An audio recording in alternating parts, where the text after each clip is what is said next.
இப்படிப்பட்ட ராமனை ராஜாவாக்கணும்னு பூமி தேவி ஆசைப்பட்டாளாம். அதே போல தசரதனும் ராஜாவாக்கணும் நினைச்சாள். ராமனை யுவராஜ்யாபிஷேகம் பண்ணணும் நினைச்சாள். தேசத்தில் உள்ள ராஜாக்களை எல்லாம் தெரிவிச்சு 7வது மெத்த மேல பெரிய சபை கூட்டினாள். சபை கூட்டி எல்லாத்தையும் சொன்னாலா, என் குழந்தை ராமனுக்கு ராஜ்யாபிஷேகம் பண்ணுவோம், யுவராஜ்யாபிஷேகம் நினைக்கிறேன், உங்களுக்கு எல்லாம் சம்மதமான நாளா?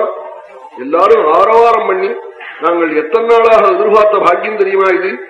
இச்சாமோஹி மகாபாஹு ரகுவீரம் மகாபலம் கஜேன மஹதாயாந்தம் ராமம் க்ஷத்ராவிதாரணம். நாங்க பகுநாளா ஆசைப்படுறோம். எப்படி ஆசைப்படுறோம் தெரியுமா? ராமனுக்கு யுவராஜ்யாபிஷேகம் பண்ணி யானை மேல ஊர்வலம் வரணும். வரபோது ஒரு பெரிய கொடை பிடிச்சவன் பாதி முகம் மறையணும்.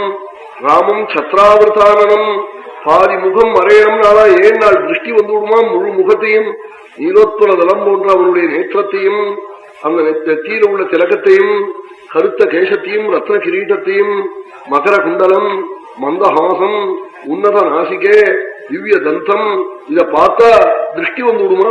அதற்காக பாதி முகத்தை கொடை மறைச்சிருக்கணும். அப்படி சுவாமி ஊர்வலம் வரணும். ஊர்வலம் வந்து இப்படி வந்துட்டு போயிடக்கூடாது. திரும்ப திரும்ப எங்க வாசல்லையே பலமுறை எடுத்து வரணும். நாளாம் கஜே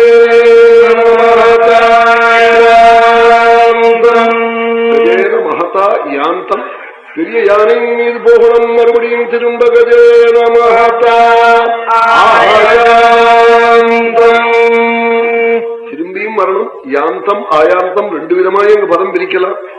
அப்படி பதம் பிரிக்க முடியாத முறையில ஜனங்கள் பேசிருக்காளா? அப்படி பார்க்கணும்னு உங்களுக்கு ஆசைனாலா?